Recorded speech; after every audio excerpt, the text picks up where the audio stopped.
Gracias a Dios. Bueno, hermanos, yo les quiero llevar a una carta que no contiene, por ejemplo, oraciones como otras. No es una carta donde Pablo se extiende saludando a miembros de la iglesia, sino es una carta que diríamos, Pablo va al grano, sin rodeos. Hay muchas cosas que solucionar, hay temas que aclarar. Y esta carta de Pablo a los Gálatas, vayan abriéndola si quieren, es una carta donde Pablo tiene varios objetivos en mente. Número uno, y muy importante, corregir algunos errores doctrinales que después de su partida se han ido introduciendo en la iglesia. Pablo, como saben ustedes, fue el padre, el fundador de esta obra, pero se han metido lo que la Biblia llama los judaizantes, personas que le decían a los no judíos recién convertidos o de tiempo en el Señor, que no era suficiente con eso de aceptar y convertirse a Cristo, que hacía falta más cosas. Por ejemplo, que todos los hombres de la iglesia tenían que ser circuncidados, que tenían que guardar muchos preceptos y prácticas de la ley judía, porque de lo contrario no iban a ser salvos.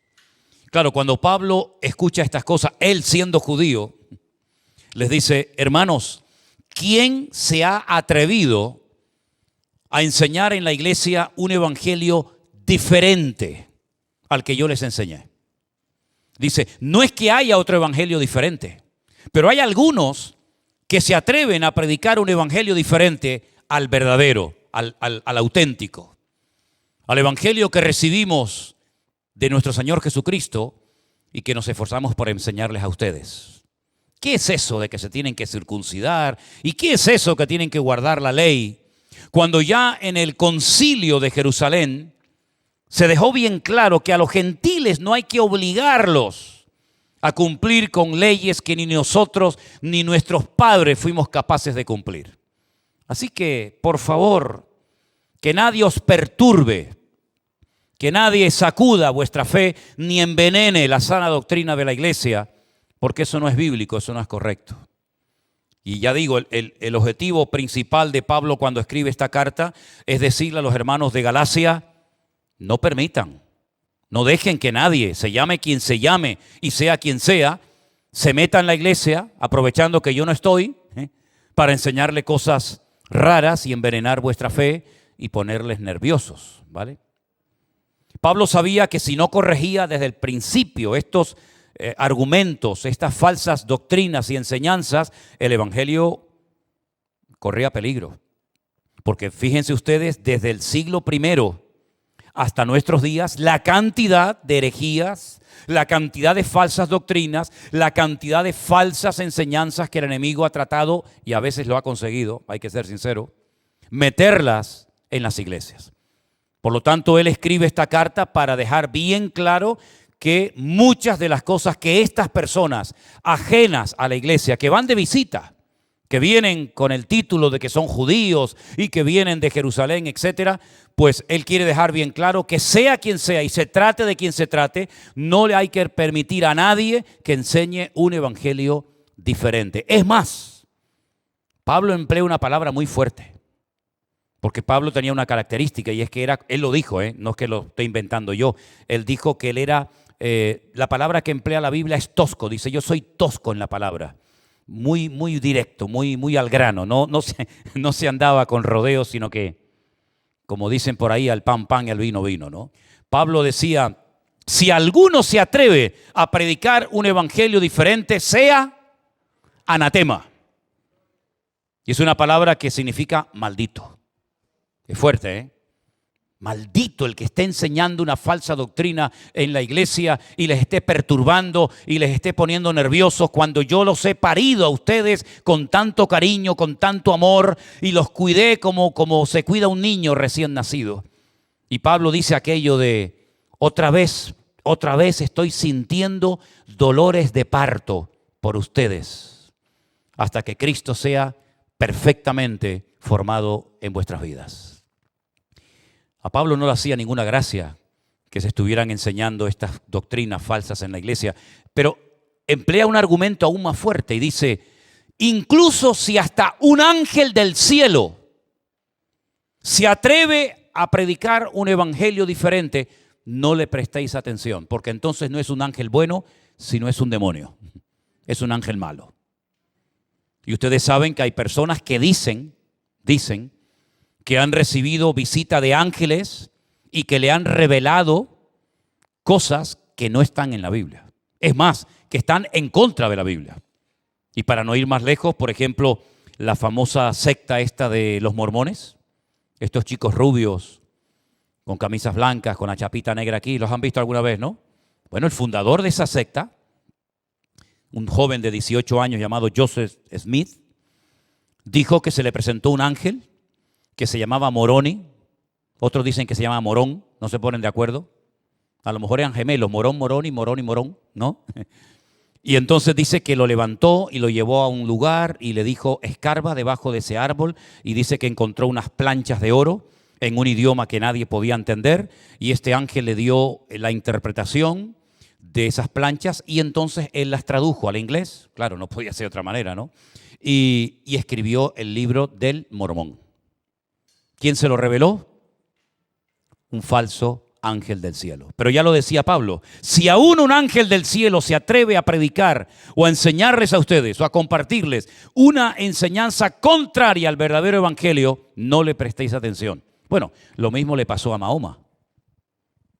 No sé si saben la historia del famoso Corán, pero más o menos igual.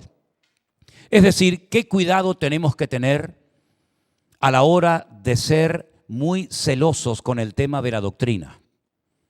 Por eso Pablo escribe esta carta y pone a cada uno en su sitio, ¿verdad? Y ese es el objetivo fundamental de la carta. Pero luego tiene otro objetivo, y es enseñarle a los recién convertidos a vivir su nueva vida en Cristo. Porque cuando nacimos, y durante muchos años, por lo menos a mí, no me enseñaron esto que yo les voy a enseñar ahora a ustedes. Estas cosas no se enseñan en las escuelas, sino no vayas a pensar que ahora dejas a la niña o a tu niño, al nieto, a la nieta en la escuela y le van a enseñar lo que yo te voy a enseñar esta tarde, porque nada más lejos de la realidad. Yo creo que le van a enseñar, pero todo lo contrario a lo que vamos a aprender esta tarde, ¿no? Y en el capítulo 5 de esta carta, que es muy bonita, yo te animo a que la leas toda, para que así sepas todo lo que le dijo a estos hermanos. En el capítulo 5, verso 16, Pablo comienza a mencionar una serie de malas cualidades, producto de la carne, producto de nuestra vida fuera de Cristo, que son las siguientes. Dice ahí, digo pues, andad en el Espíritu y no satisfagáis los deseos de la carne. Porque el deseo de la carne es contra el Espíritu, y el del Espíritu es contra la carne.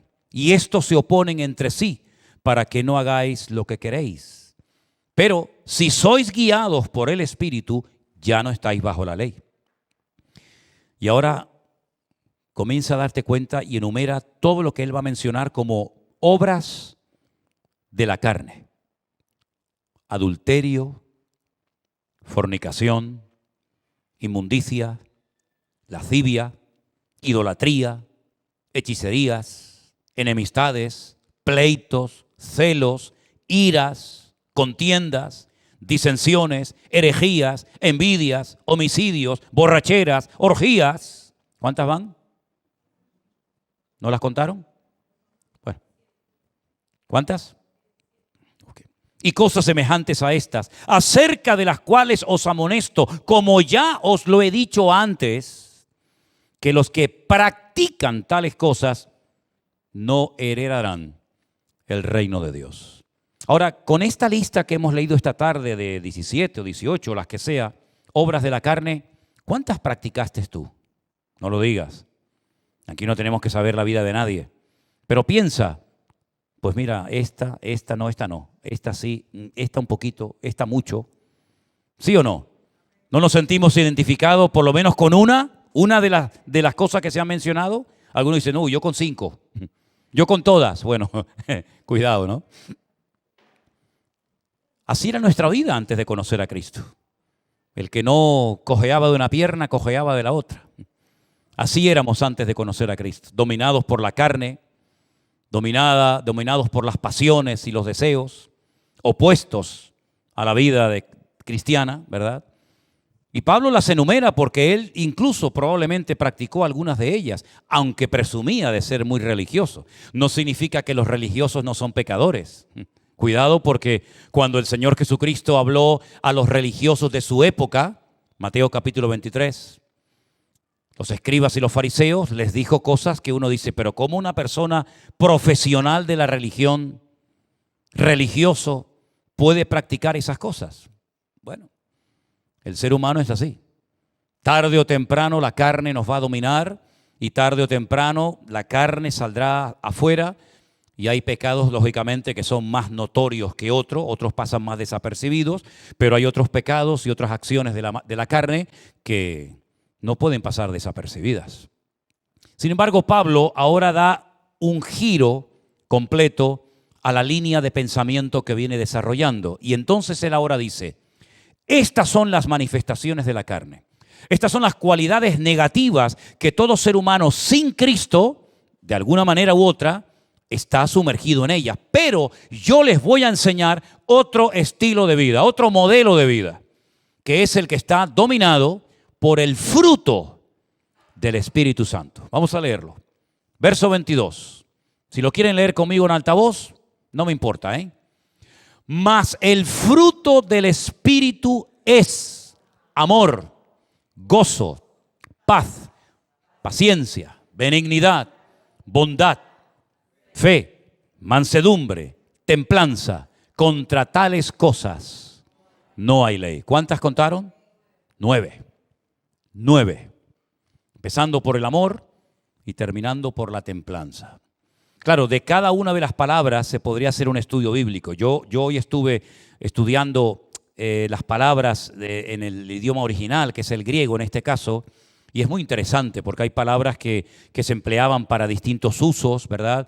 Y la gente conocía perfectamente la palabra exacta que Pablo está mencionando en este pasaje. No vamos a hablar palabra por palabra, pero sí es importante tener en cuenta que estas características sí o sí se tienen que comenzar a manifestar en la vida de toda aquella persona que dice que ha conocido a Cristo como su Señor y Salvador personal.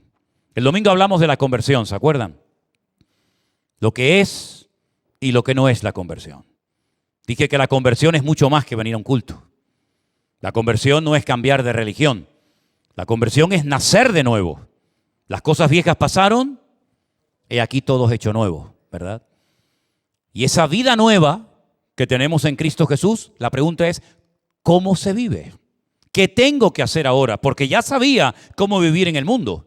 Ya sabía cómo manifestar lo que llevaba dentro en la carne, ¿verdad? Pero ahora en Cristo, estas cosas, ¿dónde las recibo? ¿Dónde las aprendo? Bueno, la palabra de Dios dice que el día que nos convertimos, y eso tienes que tenerlo claro, entró en tu vida el Padre, el Hijo y el Espíritu Santo. No entró uno y a los 2 meses entró el otro, o entró uno y el otro va a entrar, ¿sabe Dios cuándo? No. Tú tienes toda la plenitud de la deidad dentro de tu cuerpo. Tú tienes a Dios, tienes a su Hijo, tienes a su Espíritu. Eso significa de que ya has sido capacitado para en cualquier momento, cualquier situación o circunstancia en la que te encuentres, manifestar estas características. Claro, habrá momentos en los que vas a necesitar mucha fe. Por eso se menciona aquí. Habrá momentos que no vas a necesitar fe, sino paciencia. Habrá momentos en los que vas a tener que manifestar tu gozo en medio de la prueba, en medio de la presión. Habrá momentos en los que tengas que dejarte moldear. Eso es lo que significa ser manso, ¿no? La mansedumbre. Una persona que se deja tratar, una persona que se deja moldear. Es curioso, ¿no? Pero cuando el Señor comienza a tratar con nuestras vidas, ¿quién no ha sido tratado aquí después de conocer al Señor? ¿Hay alguien? ¿Verdad que no? Cuando el Señor comienza a tratar con cosas de nuestra vida que a lo mejor ni siquiera sabíamos que estaban ahí. O a lo mejor sabíamos que las teníamos, pero no le dábamos importancia. O a lo mejor eran cosas que teníamos, pero nadie se atrevía a decirnos, oye, ¿y esto? ¿Cuándo vas a arreglar esto? Pero sin embargo, como el Señor no nos tiene que pedir permiso para entrar en nuestra vida y cambiarnos, amén, hermanos. El Señor no viene con miedo diciendo, uy, te puedo hablar una cosita, me das. No, el Señor viene con toda la autoridad, porque para eso es el Señor y para eso es nuestro Dios. Cuando el Señor viene a nuestra vida y en una predicación, puede ser en una canción, en un testimonio o como sea, ¿verdad? El Señor comienza a sacar cosas de nuestra vida, pues es un choque tremendo, es lo que yo llamo un choque de trenes, ¿no? La voluntad mía con la voluntad de Dios. Y fíjense qué curioso, que la última noche que sabemos que el Señor Jesucristo pasó con sus discípulos y que después se fue al huerto de Getsemaní a orar, Él dijo algo que por lo menos en los últimos años de su ministerio no había mencionado. Y era su voluntad personal, su voluntad propia. Todos tenemos voluntad. Tú hoy tuviste la voluntad de venir aquí. Tuvimos la voluntad de levantarnos por la mañana, afeitarnos, lavarnos, vestirnos, ir a trabajar o a estudiar. Sí, la voluntad nos motiva a veces a hacer cosas y a veces por falta de voluntad no hacemos otras que nos gustaría hacer. Pero es interesante notar que el Señor Jesucristo en el huerto de Getsemaní revela algo que de verdad que es muy impactante. Porque como Él sabía desde antes de la fundación del mundo que estaba predestinado, elegido para ir a morir a la cruz, Él lo sabía. Él no se enteró la noche que Pedro lo negó y la noche que Judas lo traicionó. Él ya lo sabía desde antes de la fundación del mundo, ¿verdad? Pues Él llega ahora al huerto de Getsemaní y dice, Padre, si es posible pasar de mí esta copa o esta experiencia, pero que no se haga mi voluntad, sino la tuya. Y aquí encontramos dos. La voluntad de Él como individuo, la voluntad de Él como ser humano que la tenía y la voluntad de su Padre que también la sabía. Y Él pide que si es posible se haga su voluntad, pero si no es posible, y no lo era, que se haga la voluntad del Padre. Y no me digan a mí que tú y yo no vamos a vernos muchas veces en nuestro huerto de Getsemaní. ¿Has tenido tú tu encuentro con el Señor en tu huerto de Getsemaní? ¿Qué es el Getsemaní? La palabra Getsemaní en hebreo significa el lugar donde se aplastaba, el lugar donde se machacaba la aceituna. Allí había una prensa donde se llevaban las olivas, se apretaban y ese primer aceite que salía, que es el aceite virgen, el mejor, era el que se dedicaba para las cosas del templo. Después se volvía otra vez a apretar y ese segundo aceite que salía de inferior calidad era para los usos comunes, ¿no? Para la comida, etc. Y luego se hacía una tercera presión sobre el resto que quedaba y era para las lámparas, para encender las lámparas de aceite. Y por eso el Señor fue a ese lugar y allí fue, digamos, como triturado. Allí fue puesto bajo presión el Señor y bueno, dice que casi explotó, ¿no? Le salían borbotones de sangre, ¿no? Cuando sudaba. Sus vasos capilares se quebraron debido a la presión. Y allí fue donde Él renunció a su voluntad propia. Hoy hemos cantado el Padre Nuestro, me parece, ¿no? En la primera canción era el Padre Nuestro. El Padre Nuestro, como decía, lo podemos decir, no hay ningún problema, ¿eh? Padre nuestro que estás en los cielos, santificado sea tu nombre, venga a nosotros tu reino, hágase tu voluntad. ¿Ves cómo menciona la voluntad de Dios? Luego tú tienes que descubrir cuál es la voluntad de Dios. ¿Por qué? Porque antes de conocer a Cristo, hacíamos nuestra voluntad, ¿sí o no?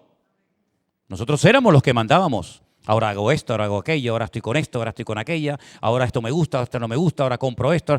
Nosotros ni consultábamos con nadie, éramos los amos, los dueños de nuestras vidas. Pero ahora en Cristo, uno de los términos que se utiliza en la Biblia es que Él nos ha redimido. La palabra redimido significa comprado. Es la palabra que se utilizaba cuando se vendían en las subastas públicas a los esclavos. Se ponía una tarima, una plataforma, así digamos como esta, se ponía a los esclavos con muy poquita ropa incluso en algunos casos hasta se le desnudaba.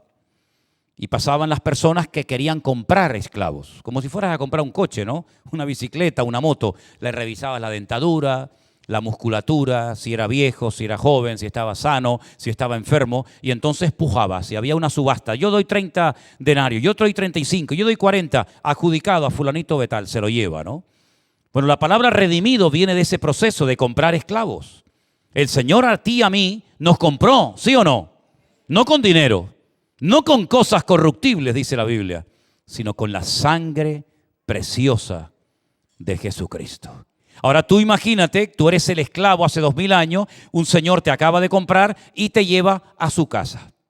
Y cuando tú llegas a su casa le dice, yo le digo una cosa y quiero ser muy claro desde el primer momento que entro aquí a esta casa. Yo trabajo de 8 de la mañana a 4 de la tarde. Descanso viernes, sábado y domingo. Necesito 45 días de vacaciones al año y 3 pagas extraordinarias. Si está de acuerdo me quedo, si no está de acuerdo cojo y me voy. ¿En qué cabeza cabe eso, hermano? El esclavo, el pobrecito, no tenía ningún derecho a nada. El esclavo era un esclavo. No tenía derecho a decir ni mu. Fíjate que hasta el Señor Jesucristo un día dijo, a ver, díganme a mí ustedes si un amo está en su casa y llega la hora de comer y llega el esclavo después de haber trabajado todo el santo día en el campo, cansado, sin ducharse, con la ropa sucia, transpirado, y le dice, bueno, hijo, vete a bañar, descansa un poquito y después me pones la comida. No, el Señor dice, ponme de comer, me lavas los pies, me atiendes bien y después cuando termines, te vas. Es que así era la vida de un esclavo, era durísima. ¿Te hubiera gustado ser un esclavo? Era terrible, era terrible. Los romanos esclavizaban a la gente y vivían como reyes. Los romanos no pagaban impuestos, los romanos tenían los mejores puestos de trabajo y los peores para los esclavos. No tenían derecho a nada. Y en el judaísmo al esclavo cada 7 años y cada 50 años se les podía dar la libertad. En el judaísmo, en la ley de Moisés, en la ley del mundo, el esclavo moría trabajando de sol a sol. En la ley de Moisés, el Shabbat, el día de reposo, los esclavos descansaban. En el mundo, el esclavo trabajaba 7 días, 365 días al año. Era así la vida. No había derecho a nada. Y si te casas con una esclava mía, tus hijos son míos y tu mujer también es mía. Y uno dice, qué duro, ¿no? Amigo, es que esa es la vida de un esclavo. No había derechos. Y mira tú por dónde el Señor dice que nosotros hemos sido comprados por la sangre de Jesucristo. ¿Qué es lo que te está diciendo el Señor? Que ya no tenemos derechos. Oh. Yo pensaba que sí. Sí, tienes derecho a servir al Señor, tienes derecho a leer la Biblia, tienes derecho a orar, tienes derecho a sufrir por Él, tienes derecho a ir por el mundo predicando el Evangelio, pero no te olvides que hay un amo, una autoridad por encima de nosotros que no es un tirano, sino es un amo bueno y amoroso, que es nuestro Señor Jesucristo. Así que gracias a Dios que no vivimos en aquella época, porque probablemente yo no sé tú, pero probablemente a mí, cuando los romanos llegaron a España, porque los romanos dominaron toda Europa, lógicamente incluida España. De hecho, en España hay muchísima presencia de acueductos, de anfiteatros, de circos, de calzadas, pero una barbaridad, y a mí siempre me ha impactado y me ha gustado mucho todo eso. Si yo hubiera vivido en aquellos tiempos en España y los romanos nos hubieran invadido a nosotros, probablemente yo hubiera sido un esclavo. Lo más seguro yo hubiera sido un esclavo y probablemente tú también. Entonces, mis queridos hermanos, cuando el apóstol Pablo le habla a los hermanos de la iglesia de Galacia, les dice, hermanos, ahora nosotros como siervos de Jesucristo, como esclavos por amor de nuestro Dios, tenemos que manifestar las características de nuestro amo. Y nuestro amo es todo amor, nuestro amo es todo misericordia, nuestro amo es todo paciencia y sabiduría. Y nosotros tenemos que parecernos a Él y no parecernos al amo que teníamos antes, sino al amo que tenemos ahora. Las características terribles que hemos leído en esta noche de lascivia, hechicerías, orgías, envidias, esas son las características de los que son esclavos de Satanás. Así es Satanás. La gente que no está bajo la cobertura de Cristo, hermano, ¿a quién se parecen? Yo sé que es fuerte la respuesta. Si les da miedo la digo yo, no tengo problema. ¿A quién se parecen las personas que no están bajo la cobertura de Dios? ¿Al diablo? ¿A quién se parecía Adán antes de pecar? ¿A Dios? Era semejante a Dios. Lo más parecido a Dios era Adán y Eva. Cuando pecaron, uno de sus hijos, ¿qué hace? Se carga, asesina, mata a su propio hermano. Y Dios es el autor de la vida, no de la muerte. ¿A quién comenzaron a parecerse los hijos de Adán y Eva, hermanos? ¿A Dios o a Satanás? ¿Qué características manifestaron los de la Torre de Babel? Las características de amor, de fe, de bondad, de confianza en el Señor. Todo lo contrario. Arrogancia, soberbia, orgullo. No necesitamos a Dios para nada. No necesitamos sacrificio. Vamos a levantar una torre. Vamos a llegar a la presencia de Dios. Es lo que ellos decían. Y le vamos a demostrar a Dios y a decirle en sus propias narices que nosotros hemos llegado aquí sin necesidad de clamar a Dios. Pero cuando nos convertimos a Cristo, ¿a quién tenemos que parecernos, hermanos? ¿A quién? ¿Y cómo era Cristo? Físicamente no lo puedo describir porque nunca lo vi. Pero sí podemos describir cómo era su carácter, su naturaleza, por ejemplo, leyendo los evangelios y viendo el fruto del Espíritu Santo. Él era todo amor. Amén, hermanos. Yo puedo tener algo de amor, pero Él no tiene. Él es el amor completo y personificado. Yo puedo tener algo de paciencia. Bueno, creo que cada vez tengo más, ¿no? Digo yo. No sé, digo yo creo que sí. Pero es que Él era la paciencia personificada. Él lleva miles de años esperando a que la humanidad se arrepienta. ¿Quién tiene esa paciencia, hermano? Si a veces estamos en una cola, estamos en una fila y decimos, yo vengo mañana, ya no voy a esperar más, ¿verdad? Él era el gozo personificado, era la persona más equilibrada del mundo. Era una maravilla estar al lado de Él. Nunca perdía el equilibrio. Era una persona con un autocontrol tremendo y absoluto. Imagínate cuando le decían a Él en la cara, tú echas los demonios por Belcebú, el príncipe de las tinieblas. Tú imagínate, ¿no? Siendo Dios, podía ser así y derretirlo de golpe, ¿no?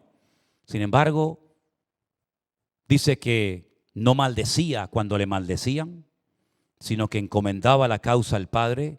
Y jamás vemos a Cristo preocupado, nervioso, deprimido, amargado, frustrado, sin saber qué hacer, aburrido, amargado, diciendo, ¿y ahora qué hago? ¿Y a dónde voy? ¿A Nazaret? Ay, otra vez a Nazaret, no. Voy a Capernaum. Ay, yo no tengo ganas de predicar. Predica tú, Pedro. Nunca vemos a Cristo raro. ¿Tú has estado raro alguna vez?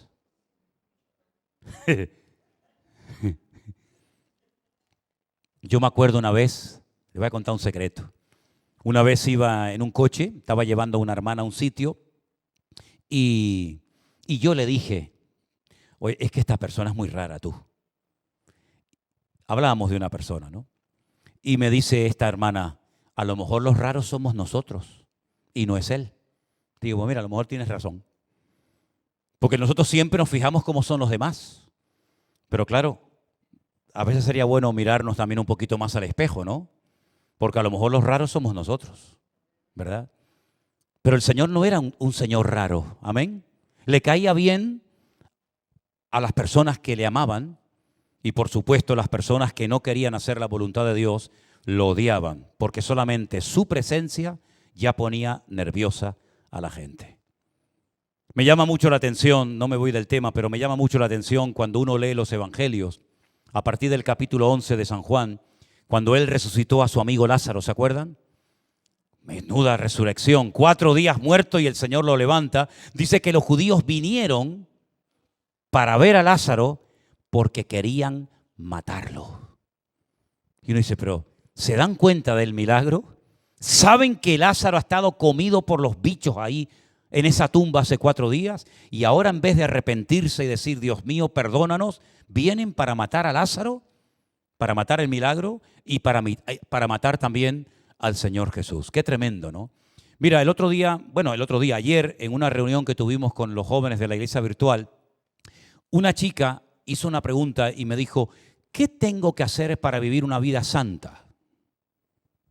Y yo le dije, mira, parece algo tan sencillo, pero a veces es lo más importante. Para vivir una vida santa, de acuerdo a la voluntad de Dios, lo que tienes que hacer es desear, querer vivir esa vida santa. Dice, bueno, pero es que es así. Es que hay gente que no quiere a lo mejor cambiar en algún aspecto o área de su vida. Por ejemplo, se ha enfatizado mucho el tema del machismo. Ahora se van al otro extremo, el tema del feminismo. ¿Y Cristo qué era? ¿Estaba a favor del machismo y en contra del feminismo o era más feminista que machista? Es que no era ni una cosa ni otra. El Señor no se casa con nadie, no se identifica con causas humanas, sino que Él es Dios. Y cuando lo miramos a Él, nos damos cuenta de que el Señor Jesucristo no comprometía las verdades eternas del Evangelio por agradar a este o por agradar al otro. Señor, ¿es lícito dar tributo al César? Dinos, de verdad. Nosotros estamos aquí oprimidos con la soga al cuello. Estos desgraciados romanos nos están robando la vida, nos están robando los impuestos. Tú dime la verdad. ¿Tú estás de acuerdo que paguemos impuestos, sí o no? Claro, si dice sí, se pone a todo el pueblo de Israel en contra. Si dice no, se pone a todos los romanos en contra y lo podían acusar de rebelde, de una sedición. El Señor no dijo ni esto, sino dijo, darle al César lo que le tengan que dar y darle a Dios lo que le tengan que dar. Y les rompió todos sus argumentos porque Él era la sabiduría personificada. Y nosotros lo primero que tenemos que querer, si queremos que estas características preciosas, el fruto del Espíritu Santo se manifiesten en nuestra vida, ¿sabe lo que es lo más importante? Querer tenerlas. ¿Cuántos quieren tener estas características? ¿Cuántos quieren tener cada vez más amor? Mira, yo creo que lo más bonito, y lo he visto últimamente, y de verdad que es algo tan hermoso, lo más hermoso que se puede ver en una iglesia no es ver una persona que canta con una voz o que toca un instrumento o que predica, que dice, madre mía, este hombre cómo habla y cómo sabe. Mira, lo más bonito que yo he visto en la iglesia y en mi vida, ¿saben lo que es? Cuando 2 hermanos se reconcilian, se perdonan y se aman. Para mí eso es lo más hermoso del mundo. Yo estuve 10 años sin hablar con mi hermana. 10 años, desde la muerte de mi padre, que lo enterré, o que estuve en su funeral, hasta el funeral de mi madre. 10 años sin dirigirnos la palabra. En una conversación que tuvimos, me colgó el teléfono, me dijo una serie de cosas que a mi carne no le hicieron gracia. Me colgó el teléfono y dije, muy bien. 10 años y vive aquí al lado, en la isla de enfrente. En el funeral de mi madre, lo que no consiguió mi madre en vida, lo consiguió estando allí de cuerpo presente. Allí nos dimos un beso, allí nos dimos un abrazo, allí lloramos. Hoy me escribió también, el otro día fueron mis hijas y el niño y Matías a Las Palmas con ellos. ¿No es lo más hermoso del mundo cuando el amor de Cristo se manifiesta en nuestras vidas? Es lo más hermoso, hermano. ¿De qué sirve que salgamos de un culto después de haber tenido una alabanza preciosa si después llegas a la puerta de la calle y a ese hermano no le diriges la palabra porque te dijo una vez una cosa o te hizo no sé qué y te vas tú por la derecha y él se va por la izquierda? Eso es horrible. Y eso ha pasado aquí. Eso ha pasado aquí porque yo tengo la ventaja de estar un poquito más alto físicamente, no hablo espiritualmente, ¿no? Tengo la ventaja de estar desde arriba y a veces ha ocurrido que hasta en un propio culto de Santa Cena, una persona que yo como pastor sé que con aquella no tal y cual, pues una sale por este pasillo, la otra sale por el otro pasillo y después se saludan allá afuera y se va. Y yo digo, ¿y de qué ha servido la predicación? ¿De qué ha servido tanto cántico y tanto gloria y tanto aleluya si yo sé que esta no va a hablar con la otra? Porque un día, hace 500 años, me dijo no sé qué. Y el amor de Cristo, ¿cuándo vamos a fluir en esto? Por eso digo que para poder tener este fruto del Espíritu Santo en nuestra vida, para mí lo más importante, ¿saben lo que es? Querer tenerlos. Porque si no los quiero tener, sé que hay que tenerlos, sé que tengo que ser diferente, sé que tengo que tener estas características, pero no quiero tenerlas. Bueno, el gozo sí. ¿Quién no quiere tener gozo? Todo el mundo quiere tener gozo. Pero ¿y cuando llega la hora de la paciencia? No, yo me quedo con el gozo. Pero es que esto no es como ir a comer a estos sitios que te ponen una fotografía. A veces cuando vamos a Israel, la gente del grupo me dice que yo no sé qué pedir. No entiendo nada. Y yo siempre le digo, mira, la ventaja de este país es la siguiente. Cuando entras a un sitio a comer, tienes las fotografías en la pared o te dan una carta con la fotografía. Entonces tú le señalas al camarero y dices, Y el camarero dice, pero les advierto una cosa, y Anderson lo sabe. Da igual lo que pidas, nunca te van a traer lo que has pedido. Hermano, no me diga eso, digo. Ya verá. Estábamos en Nazaret un día. Llegó el camarero, éramos 57 personas. Yo no pongo en tela de juicio la memoria del muchacho. Pero llegó el muchacho y se puso así. A ver, ¿qué van a pedir? Falafel, ¿cómo se llama? Shawarma, no sé qué, de pollo, de carne, con verdura, sin verdura. Y yo le decía, anota. Uno pedía una cosa, uno pedía. Cuando subió, trajo todo lo contrario a lo que le habíamos pedido. Yo no pedía hamburguesa. Y le digo, hermana, cómase la hamburguesa, porque si no se la come, va a pasar más hambre que el perro un hippie. Así que coma la hamburguesa. Pero es que yo pedí falafel, amigo, pero el morito le trajo lo que le dio la gana. La vida cristiana no es así. Yo quiero gozo, quiero paz y quiero amor. Pero eso de paciencia, mansedumbre, templanza, eso es para aquella. ¿Eso para qué? No, mi hermano, esto no es el McDonald's, donde elegimos el plato que nos interesa. Es todo o nada. Ahora, sin necesidad de que contesten, de las características que se han mencionado aquí, que son amor, gozo, paz, paciencia, benignidad, bondad, fe, mansedumbre y templanza, de las 9 cosas que están aquí, ¿cuál es la que más tienes tú? ¿Cuál es la que más se nota en tu vida?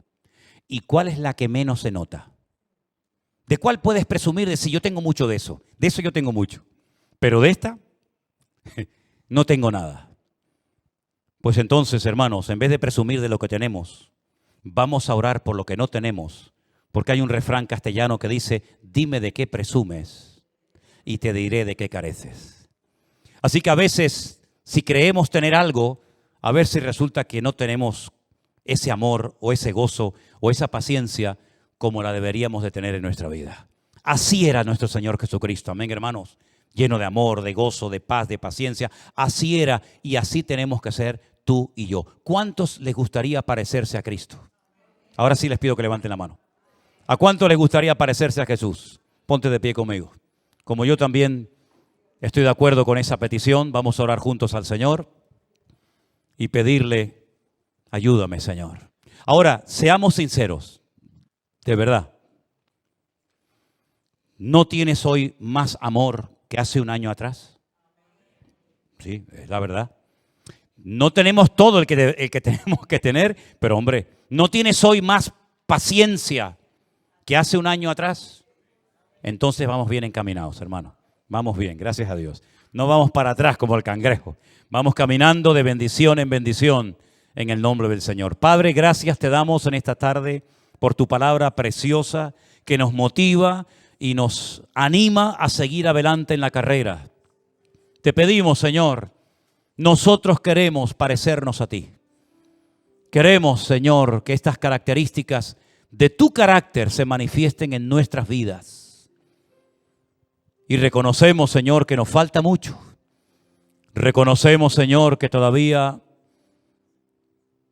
no estamos al nivel que tal vez deberíamos de estar.